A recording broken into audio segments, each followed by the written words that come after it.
plan what you're going to wear when you come to my concert and all that stuff. And I've seen this stuff happen, you know what I mean? Or my wife calling people to insist that they buy the CD and pass to their house to drop it off for you and collect the $100. I'm not doing that. Pimping yourself.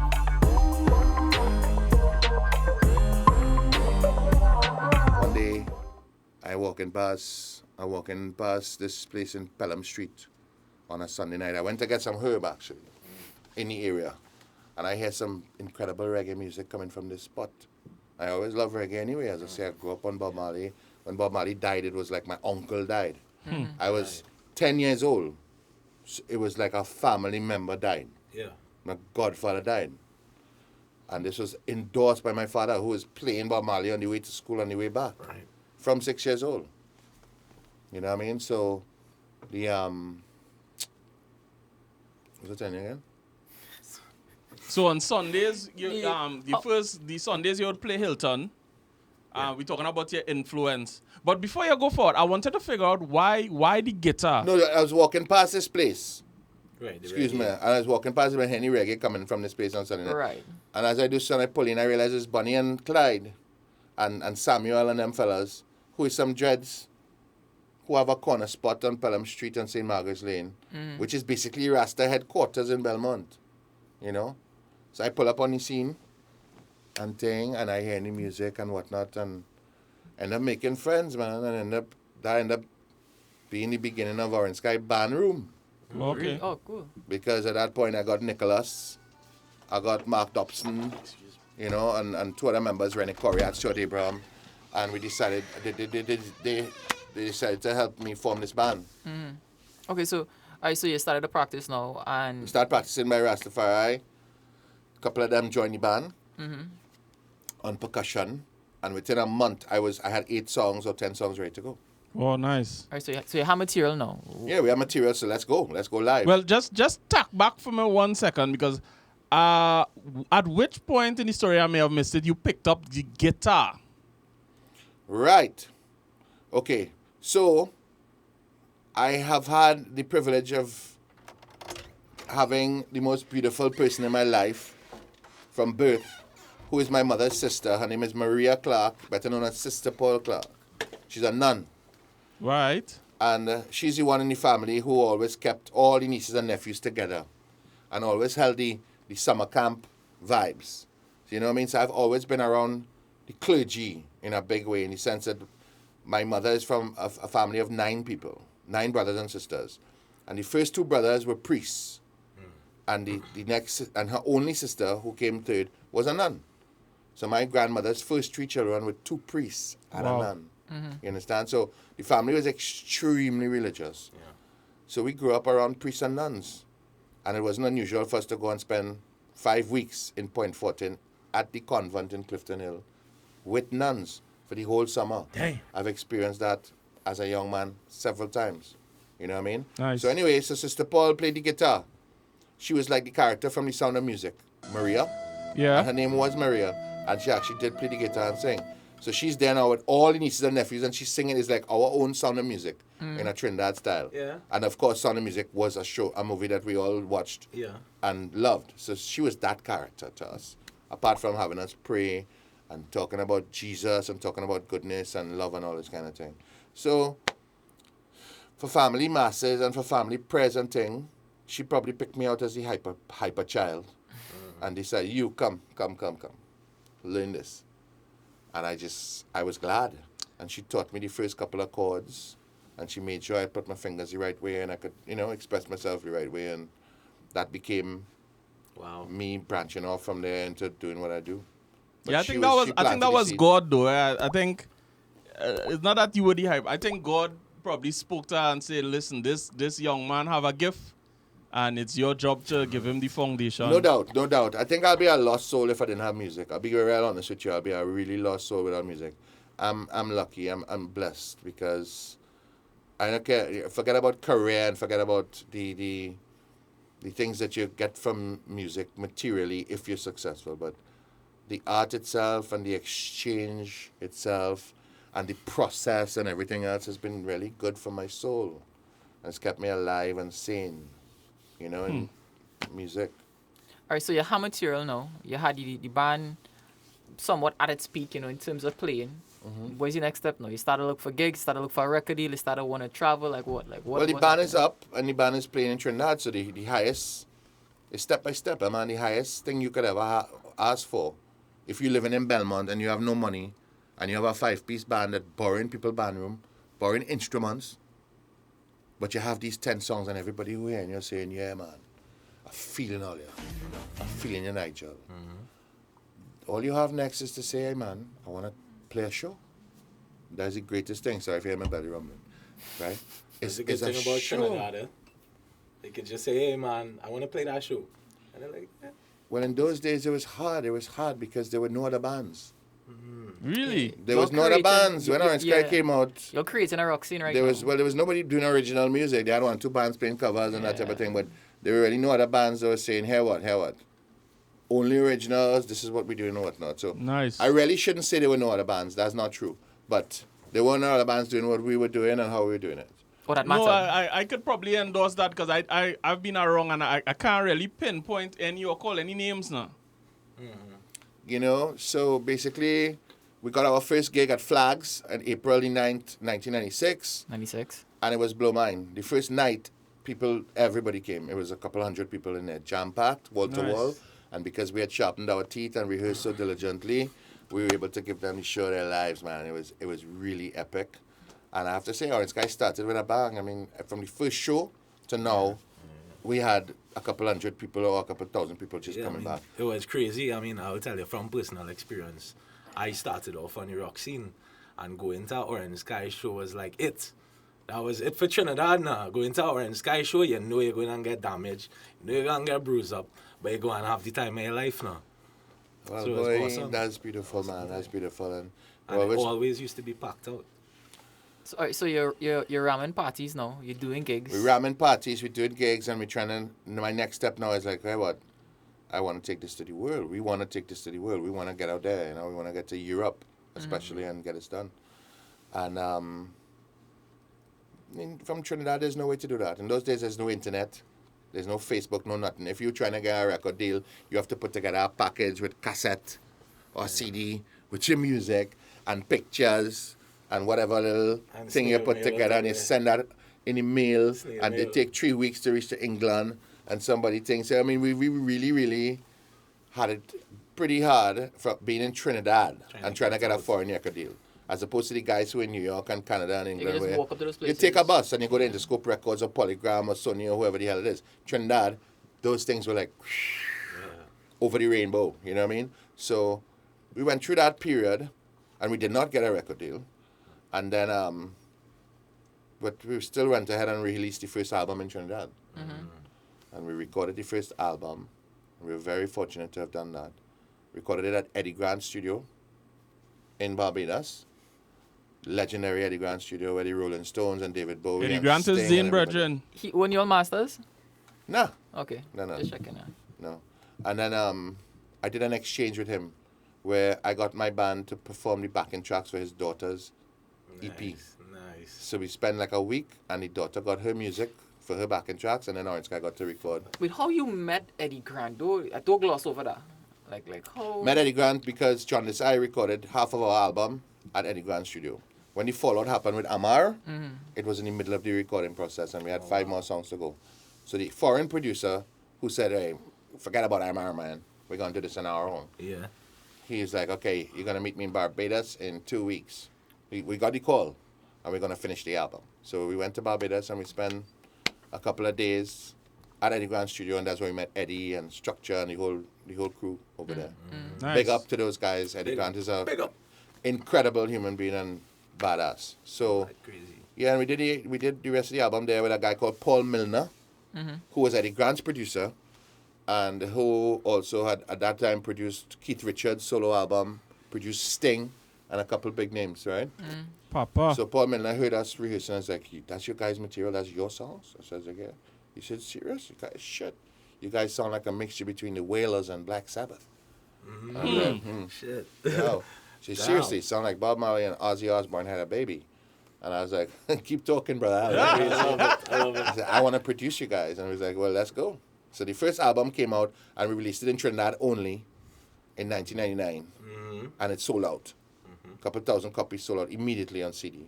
Wow. And then the millennium came, did his second album a year and a half after that, all self-financed, or because of some of our local sponsors. There were people who gave us money to help, Samba Bear or whatnot, and we'll put the big up Dale Parsons at Kaleidoscope and Samba Bear. And all those were people that you knew personally. That's how you Orange Sky fans who own big businesses. Okay. And it was like, when the next album coming out? Can't, we have no money. Put Samba and Kaleidoscope on the album, here's 30 grand, go and make the album. Nice. And here the art continues. That's my canvas, that's my paint, that paint for everything. Yeah, big up to Slim For the Fast. Big up to materials. Slim Fast. Yeah, You know what I mean? Really? Big up to Slim Fast. Yeah, definitely. Thanks for sponsoring Slim Fast. Yeah, so, alright, so you had a winning taste. right. Then what? What happened after that? What happened after that was that at that point in time we had built up an arsenal of confidence. Okay. Because the first album did really well, the second album did really well. We had already had about 3 songs off the first album on local radio. In those days it was 95 and 93. And there, as I said, there was no competition. We were the only local band on the air. So we were doing really well. We were performing 2 shows a weekend. I didn't know that Orange Sky was a local band, by the way. Really? The first time you heard them? No, I didn't even, like, when you hear about Orange Sky, I didn't know that they were from Trinidad. So we thought because it as was- he said, they were the only local band that was playing on the radio stations now. Yeah. But we didn't know that it was a local band. That's correct. And a lot of the DJs, thanks to them, never really said that to sort of stigmatize you. Because in those days, that wouldn't be a stamp of... Approval? That would be actually like, well, by the way, it's a local band, but big them, try and big them up now, try and support them. I don't like the word support Kind of like poverty because vibes. support means like, come and help me by showing up at my show. I don't want that, bro. If you like my music and you like seeing me pull up. play my music and you like my band and you like our music, then come. Don't support me. I don't call you to ask you to come to my concert or plan what you're gonna wear when you come to my concert and all that stuff. And I've seen this stuff happen. You know what I mean? Or my wife calling people to insist that they buy the CD and pass to their house to drop it off for you and collect the $100. I'm not doing You're that. pimping yourself. I'm not doing that, right? Everybody have their way, but that's not my way at all. Right. My way has always been testing ground. Testing ground. And when we were able to leave Trinidad shores and perform for foreign audiences, it was when my dream really came true. Because at that time, which is 2004, we got a US record deal. And we went on a tour. How? Right. So the third album was called Of Birds and Bees. And we brought in a brass section. A wonderful, and by this time Orange Sky tighter. Yeah. And the It was music like playing on the 2000s. radio. And I'm in my prime of writing. I'm now realizing, wow, people are listening to what I'm Banging. saying. People are starting to notice me. Joker. Banging. Right? Yeah, Banging. that's the lyrics from Joker.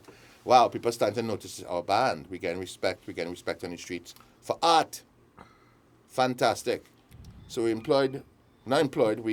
got an incredible new addition to the band in the form of 2 brass men.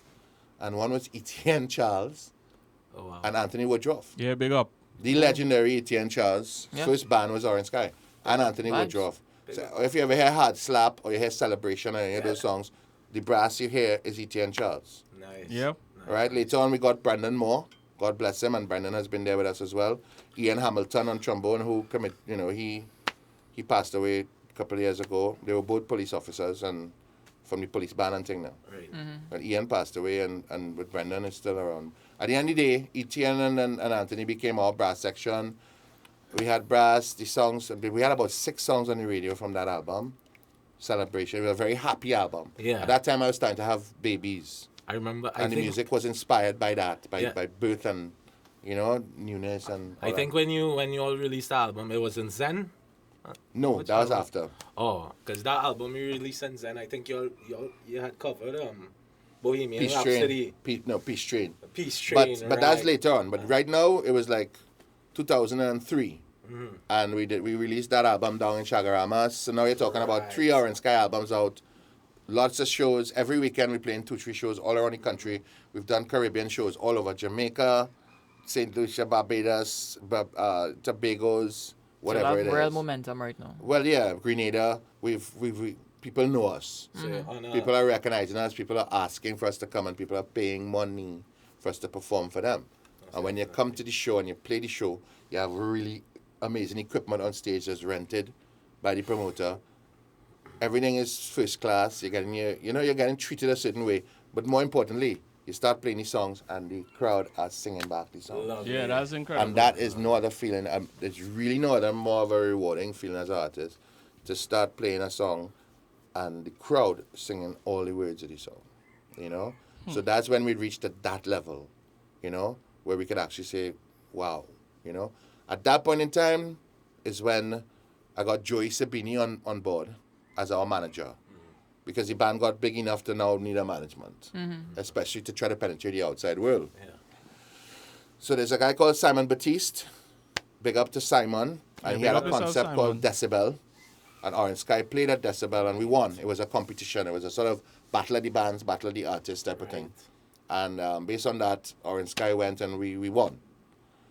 But out of 14 record labels that were there, and we got 96 out of 100 in collective points. The band that came second got 56 points. Whoa. We got 96.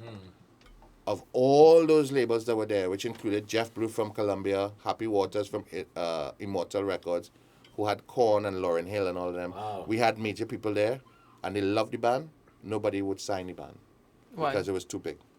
Too big. Yeah, it was a 12 piece at that time with the wow, horn it's section, too much. percussion, Yeah. 3 girls singing. We became extremely indulgent in terms of the sound. And the Right. sound was amazing.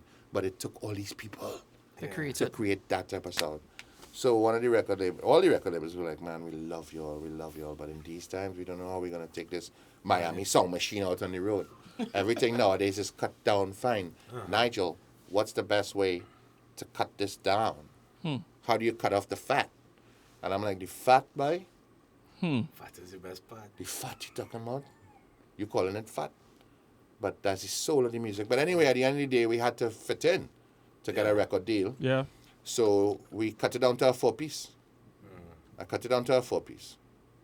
And everybody, at the peak of their Orange Sky experience, had to leave. So how was that conversation? We just like? lost Decibel. We just played for all the record labels. We won. All the labels are here. Everybody's expecting a record deal. You know, 11-piece band. Wow. And now I have to tell Men go home. 7 people, 7. hey, what? It's not going to happen. There's no label that's going to fund all of us on a bus, all of us going across the world. The Bob Marley day is done. Dang. The Bob Marley day is done. And how was that difficult conversation? Very difficult. There were tears and there was anger and there was Animosity. resolve. No, there was never animosity after because everybody knew that it was in our hands. But it was like the proverbial Last Supper. you Wow. know, Right. without the betrayal of Judas and all that. But, you know, the thing is that it made me grow too because all these things you have to face in life, you know. You got to be able to adapt to whatever comes to you. Bruce Lee is one of my heroes, and Bruce Lee said that, be water, my friend. Water. Yeah, water could fit in a teacup, or it could fit in an ocean. Water could pass gentle Take as a any stream, shape. or water could come crashing down like Niagara Falls. You be water. Take whatever shape and form that you need necessarily at that point in time and adapt. Be water. So I had to be water at the time, and we became a 4-piece band. And that's when the American record producer came in, and he was like, hey, man, you guys, we're going to do this. You know, we're going to make this And happen. who signed you? Granite Records out of Granite Los Records. Angeles. And who? And were they attached to a bigger label, or were they like independent? Independent. Independent, okay. That was the problem in the long run. Yeah. So we went out there and we did our first tour with Granite Records, which was a Dima. And we did some shows with Buck Cherry in Hollywood. Wow. Buck and Cherry, whatnot. wow. Yeah. And then they told us that they were bankrupt. Shit. Shortly thereafter. And then in November that year, 2005, independently, we went on tour with Ingrid Malmsteen. And we did 26 cities across the states. Starting in Texas and going up the West Coast. And then we worked our way up to Buffalo on the top of the East Coast in winter.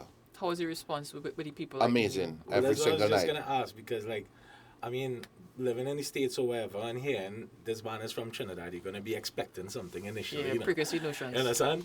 The response was amazing. And I'll tell you one thing. It was like, America, rock and roll is established in America. That's their home. That's their comfort music. That's their home music. Like what Calypso is for us and soca. And if a Jamaican or some outside dude try to come in here and try and sing soca to us, you better come good. Like what Chalk does say, you can't go away, boy. You London. can't fake calypso, right? Yeah. So you have a tall order if you think you're coming to Trinidad to sing calypso for us and you're from wherever you are. Yeah, you better come right. You have an extra £1,000 in your backpack there. Orange Sky likewise. We're going to America, and let's say America rock is chewing gum, and they have strawberry, blueberry chewing gum. Orange Sky came to them to sell another kind of chewing gum. It's chewing gum, but it's flavor. tamarind pineapple. Yeah. Right. And they know it's chewing gum because they've seen us there and they're feeling it. Yeah. But it's a flavor difference. Never experienced That was successful. Tease the palate. That was kinda thing. successful. And that's why I keep saying I don't like having to play a show, and when I look in front, I see 20 of my friends. That's boring. Yeah. The best show is when you could stand up and you see 5,000 strangers. I think the best show That's is, when you test yourself. is when you could come home with a ripped ear and a broken finger and say, yeah, I had fun. Yo, like, Boy, what you yo, know about songs so it's fucking exhilarating that because you walk up on the stage and you knows nobody. And My they just friend, giving you that that's energy. what we got hooked on. And I swear to you, we had the best engineer, Trinidadian Ryan Agostini in the world, because some of those shows as the opening act, all they do is spit on you. Not the band that we're touring with. They give you respect and they give you everything, and we've had some amazing experiences playing with our heroes and their team. The people in the States the audience. are hardcore haters when it comes to opening acts. They deliberately go to ridicule the opening acts. That's part of their enjoyment. Yeah, the culture. Till the real, it's part of the culture. Till the real band comes, like, shut up! Yeah. They pelt a cup, boo! You know what I mean? And turn it back and talking while you're playing and that kind of stuff like that. It's brutal. Wow. So you have the toughest audience in the world, and then look at how we looking. So it wasn't unusual to reach to the front of the stage, and Orange Sky always start our show with our backs to the stage. So all the equipment is set up, we're ready to go, and I just waiting for my engineer. There's usually house music playing, and our engineer will say, "Are you ready?" You just hear that through the microphone. She said, "Are you ready?" Nice. And Nice. Nicholas will give him a thumbs up, and then you'll just hear the house music go down. And as you hear the house music go down now, obviously you're hearing the audience. Right. And you'll hear some guy say, "Oh God, here comes some reggae. Oh no." Like, dreadlocks, what the hell? Oh, that kind of shit like that, you know? You can imagine that your back turn and you hype up now. So Somebody wait, Yeah, wait, no, show you that have to shit know, now. you have to now play 45 minutes for 3,000 or 5,000 or 7,000 people who already don't like you. They did set the tone. But I would have loved to see that guy face though. When Well, they started playing. This is when you become a harder hitter. Yeah. This is when you become a better bubber and weaver. This is Okay, when the yeah. psychology in your fight becomes strong, because you need that. Alright. And when you're hearing that while you stand up on stage, and you know you have to commit the next 45 minutes of your life to play for what you're hearing behind you, you know that you have to change their perception. Please them. Not even perception, you have to change their whole thought pattern. And that's what I used to say. I say, God, thank you for this moment. Alright, so here's the thing, right? The I wanna, most David and Goliath, beautiful feeling you ever felt. The most David and Goliath experience you could ever feel Couple is Trini that. boys on stage. 5 Trini boys on stage coming to play their original music in the land of rock. And you come in with rock. Yeah. But roots rock Yeah. is our rock. You know what I'm saying? And you're already hearing people saying, "Oh no, I'm going to the bar." Who is this? Oh no, reggae. Oh. You're hearing that? So you wanna It's not me saying it so you wanna now. take a little I'm while? not exaggerating. That you're hearing that, bro. Alright, so like, I want to ask you a question that's going to make you What really the human, fuck eh? is this? And this question is not coming from a facetious place. It's really just to make you human. Like, what's the worst experience you had going to face that fucking, like gallows Never had a bad one because we always turn them around. That's right. vibes? Every single show, thank God Almighty, and I tell you that in my children's life. Every single show Orange Sky has done in a foreign land or even locally, we've never really had a bad show. So you're like, Yeah. No, like if a show legends. to go bad, something technically has to happen. Right. It had to be something cut off or some string bust or some kind of thing like that. And even so, we're still able to turn it around. As I tell you, the one thing that we really do good is to play rock and roll and to roots rock and make the connection. I don't make joke with that live experience. Right. And I've been blessed with the best musicians on earth from Trinidad. Alright, so from that experience, so where did you all go from there? Like touring up the West Coast? You went to the next label now, or you came We've back home? performed in every state in America over over twice. Every state in America, with the exception of Hawaii and Alaska and Puerto Rico. And that's what wasn't with the support of a label, right? That was just when you all was It was with the support of a label. The second record deal came through Star City Recording out of Pennsylvania.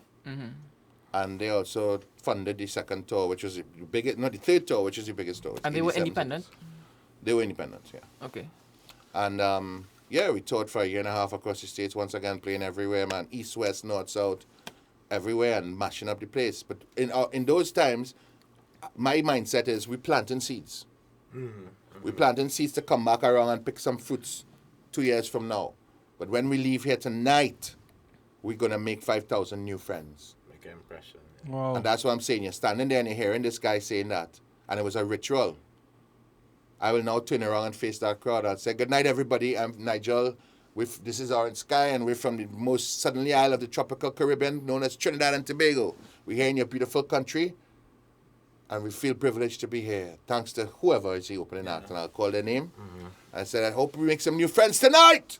Nice. And you'll hear, like, the chair. So, y'all want to hear some rock and roll? Because that's what they want. Yeah. Now, this is my poker face, eh? This is my poker face to the highest, because anytime you mess up after that kind of bluff, Bottle on that stage. anytime you mess up after that kind of bluff, partner, right? And the people will say, yeah, want some rock and roll? Like, all right then, straight out of Trinidad. Wait for it. And I start my riff. We'd always start with a song called Dogs. When the band kicks in, and we kick with that. Mad. One time they're like, oh, because we had really good equipment. The band was super tight, and we knew what we had to face. It was like Tyson walking into the ring. It was like as the bell rang with Tyson in round one, and you thought you weren't taking Tyson seriously. Well, all right then. I hope you have your guard up, because you're going to get knocked the fuck out. And that's what we did. By the end of the first song, the entire crowd is singing our chorus. Nice. What are you talking about? That's And then we have a 45-minute set as the opening band, so we only have about 8 songs to play. By the end of that 8th song, and I talking in between and making that connection with the crowd. And by the end of the 8th song, we have 5,000 new friends. Remember me. If you don't like us, it's not for the music, it's because you don't like black people. Yeah. If you don't like us, it's not the music. You ain't like Natty Dread, or you ain't like something. Something Can't be the music. No, sir. So every night we got the privilege of experiencing that, which is get into the van and whatnot and thing, and then walk back into the crowd to watch the opening act. And that's when the proof of the pudding is, because we have a table selling merchandise. Yeah. And every night we'll sell out all the CDs. Nice. And T-shirts. People coming in droves to come and shake hands, to ask us to sign the CDs, who think you're the next big thing. So they want to have a little part of you now, because as far as they're concerned, 2 years down the line, stadiums. You know? So And everybody used to tell you that. I'm not perceiving that. This is what they used to say. They used to say, hey man, you guys are going to be huge. Oh my God. Everybody want to buy you a drink, and everybody want to be a friend, and everybody know you're doing well. It was the same thing every day. Repeat. Reach there, scared. Leave there, stoked. Nice. Every night, every day. Repeat. Different state, different set of people. Clear the page. Next canvas. Boom. And that's what it was. like a well-oiled machine. A very, very well-oiled machine. And I must say that we've done 3 U.S. tours, as I say, 26 cities, 44 cities, 87 cities, incident-free. Wow. Nice. All right, so Now, you Nigel. asked me what was the worst moment. It was not with people criticizing our live show. The worst moment we've had was to do with racism. And we went to a Mayhem Festival as special guests of the Mayhem Festival management in Rochester in Buffalo. And we stayed in the same hotel with the Mayhem Festival, which is Slipknot, Disturbed, Mastodon, Yeah. All these. the top Big bands names, yeah, at the big time, names. you know. And we got the VIP to come and eat with them and to be with them. So we're the backstage at the Mayhem Festival, and everybody eating. You see the guys from Slipknot and everybody walking past and everybody hanging out and liming and talking about it. So it was an incredible day. And when we were done, the festival was done. This is in the middle of nowhere. We drive in, and then all of a sudden there's this place that's like a super quick shop. It's a quick shop that has like a huge pizza place and whatever and whatever. And of course, everybody's stopping there because they want to get their gas and they want to get whatever in the middle of nowhere. So we stop and we went to have a pizza. And we sitting on there and we having our pizza and whatever this guy's eating and thing. And all of a sudden, something fly past my head. So, and I didn't think about it because, it's rock and roll, everybody talking loud. The whole place is just voices, Yeah. By the time we do so again, our next missile land and hit me at the back of my head and now pass and land on the table. And to our disdain is a banana. Oh my God. Yeah. And then Richard Hall, who was across the table looking the other way, was like, dude, that fella just pulled a banana at us. What the But hell? as soon as we turned around, they took off running, man. And we kind of just stood up and kind of went behind them, which was stupid because you'll get shot real easy out there. But the guy at the cashier was like, they just went over there. And of course, all the machismo and all the whatever and wolf pack mentality, we're going to get those guys. Yeah, he started kicking. So we started running behind them, and they jump in a car. And I remember our van is right there in the middle of the car park, and they're right here. And he knows we're coming after them, And there's about 5 of them jump in the car. And as the glass came down, the back glass came down, and you just see the double barrel of a buckshot. He's like, what you gonna do, nigger? What you gonna do? Whoa. And we're like this. And they left. And we didn't even go inside and finish the pizza. And that was a long, very quiet drive back to the hotel. And, couldn't really eat a banana for a few years after that, to be honest. I can imagine. Nah, I feel you. I can feel you. Right. But Nigel, so what is the future for Orange Sky? As we heading towards the wrap up time, what is the future for Orange Sky? What's the future for Nigel Rojas? Future for Orange Sky is in the hands of destiny and the Almighty and the universe, All we could do is try. There's nothing written in stone or anything else. Right now, we're in the studio recording our new EP. 2020 is 25 years celebration of Orange Sky. Nice. So April the 9th this year was the 25th anniversary of our first show. And so far, so good. We've had an incredible run. Yep. We've had several members change and go and come and whatnot. But it's been an incredibly beautiful experience, man. And, I think I could speak on behalf of all the band members to say that we're really grateful for every experience that we've been able to have in terms of sharing this art and sharing this music. And whatever the future holds, we hope it's full of art.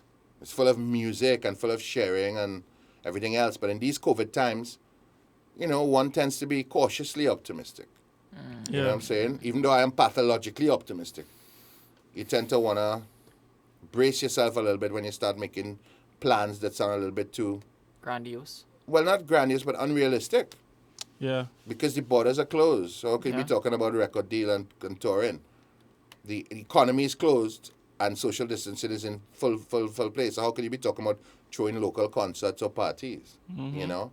Well, well, right now, where the world heading in terms of digital media and its consumption, streaming is a platform we could discuss how you're launching the album on a digital platform. And we certainly will discuss that, my brother. I look forward to that. But putting that aside, in terms of my future, I am about to start a radio show. I did my broadcasting diploma, and I'm about to start a radio show called Smile TNT. Nice. It's a first of its kind and one of a kind unique radio show. It'll be 1 hour a week, and it's basically prank calls, parodies, and skits, and a local soap opera, all written and done by me. Awesome. I do all the voices. I do everything else as well, too. So look out for that coming up on a station near you. We're in the process right now of putting everything together and securing the sponsors and whatnot. But just remember the name Smile TNT. Smile TNT. Which will be, if God grants us that, it is going to be the radio show that will be starting in a month or two from now on radio. And I intend to do an app as well, which you could subscribe to for $10 TT a month. And it will come straight to your mobile device. And it will also be filled with skits, parodies, and prank calls. All locally done, all Nigel Rojas. Subscribe to that. Yeah, I love it. I Smile love it. TNT is that. It's the price of 2 doubles. The price of a light bulb, $10. All right, so look, you know they say in these times you have to adapt and you have to be water. That's right. Me adapting to these times is like not doing what I was dependent on before and changing lanes to radio. Right now, I'm going through the lowest economic crisis of my entire life, Wow. of my adult life. I am completely bankrupt, and basically I know I could speak on behalf of hundreds of other artists. Yep. And I don't feel ashamed to say that because there's no indignity in my poverty. Yeah. Seeing? I'm a hard-working man, and basically for the last 4 years I've been working at the Hyatt doing live concerts 3 nights a week. And it was a substantial paycheck every month that handled all my expenses. The last paycheck was at the end of February. Wow. Whoa. And any other work, We weddings, all got diplomatic functions, cocktail parties, other restaurants, also cancelled because anywhere there's a congregation is Yeah. illegal. So 95% of my personal disposable income is gone. And I think I could speak on behalf of a lot of other full-time musicians and artists as well. 95% Yeah. of the people. So my way of trying to diversify and to be water is to, transfer that energy to radio. You know what I mean? And, see what destiny will happen with that and what will happen. But that's the future Nigel, for me. You ever thought about producing younger, upcoming artists, like mentoring? I've done it. I had School of Rock TNT for a couple of years, man. I had a summer camp for kids that was very successful, and it was a TV show. Nice. School of Rock TNT and whatnot, but it could only be held on a summertime, which is 10 weeks, and summertime is also hot orange sky time too. Yeah. Well, know? maybe we could discuss how we can do School of Rock digitally, via streaming platform. Because remember, school education now is basically online. Your children would be doing it as well. Absolutely. Well, I So- also intended to do an app called Learn to Play Guitar in 1 hour with Nigel Rojas. Yeah. Using my method, I firmly Awesome. believe that you should have an instrument in your life at some point in time. And, Agreed. Steel pan is beautiful, but guitar and piano are also international instruments and could bring you close to something that is of a higher frequency or almost metaphysical, as you used that term earlier on. For me, having a guitar was the greatest gift that I ever had in my life because you have a companion. That became my Nintendo. And the more time I put behind the Nintendo, the better I got. And then it became what the vessel I had to express myself in my life. And it's what fed my family and raised my children, etc. to this very day. Nice. And I think that is something to pass on and something to share. To play an instrument is something extremely constructive, progressive, educational, and most of all, fun. Yep. So, my app is going to be learn to play guitar in 1 hour with Nigel Rojas using my method. And in 1 hour, you will be playing the guitar. Okay. At least in its most basic way, you know what I mean? I would subscribe to that. Nigel, Thank you, my brother. I just want to say thanks so much for giving us your time, and we really appreciate you Yeah, and yeah. everything My you've brother. contributed to the culture and who I am as a musician as well. Well, And- before we wrap it up, speaking of the culture thing, you know what I mean? People know me as Nigel Rojas, the rock guy or whatever, and the rock man and the rock dude. But the collaboration with Bungie Garden certainly did open a lot of doors for me as a songwriter. And a lot of people, because of the differentology experience the following year, and from then have started to, approach me and whatnot. And I've written soca songs for Destra Garcia, Sherwin Winchester, Patricia Roberts, Blacks, you know what I mean? Ravi Nice. B, Ricky Jai, and Nice. Denise Belfort, and it goes on. And I mean, as a songwriter, that's amazing to be able to receive money for writing soca songs, which is your culture. I Beautiful. also collaborated writing with Bugsy Sharp and Phase 2 for a few years, but we actually won a panorama in 2014. God bless you, Bugsy. I love you. Yeah, big up Bugsy Shop. Co-written for Renegades as well, Duvon Stewart, Johan Chakri. So I in the big culture up. too, Yeah. in the background. Right. You're there. Rock man in the Yeah. background, but I there though. I A love man my your size culture and I could never love. be in the background, ever. With that long ass, never, ever, ever, ever. But what I'm saying is, a lot of people don't know be these in the things. background. He is the background. Understand? A lot of Nigel, people don't know that. So Nigel, thanks so much for your time. Give us all your. God bless you, my brother. Give them your social Anytime. media handles, please. Nigel Rojas on Facebook, Orange Sky on Facebook. Good. And guys, thanks to Slim Fast for sponsoring this episode. We really Slim appreciate you all. Fast. And Slim Fast, that's a kind of message. Nigel, Well, Nigel, Slim Nigel, Fast, Nigel. everybody. All of us working on being more healthy. We trying to be more Absolutely, healthy, man. you know? You all need to talk Absolutely. for yourself. I am healthy. Well, we trying to be more healthy, so Is the winning taste. Because It tastes good too. I've been healthy because of Slim Fast. Yeah. Boom, bang, All right, bang. and let's do this thing. And I mean, I don't want to do it quick here. I want to be honest. Being fit, not just in mind, but in body, is a beautiful thing. Yeah. And anything that can bring confidence to your life and to bring a higher form of self-esteem, to yourself is good. Yep. And being fit and being slim is a good thing. You know what I mean? So Slim Fast is a product that's meant to help people enjoy life without having to have a certain diet. And this is what you call a meal replacement in a bottle. So, it tastes very good and it's effective. Yep. You know what I mean? So if you want to work on losing weight, you could exercise and you could try this product and you'll be working towards being a better person. You know what I mean? Blessings. Not me though, I slim already. Ah. M to the power 4.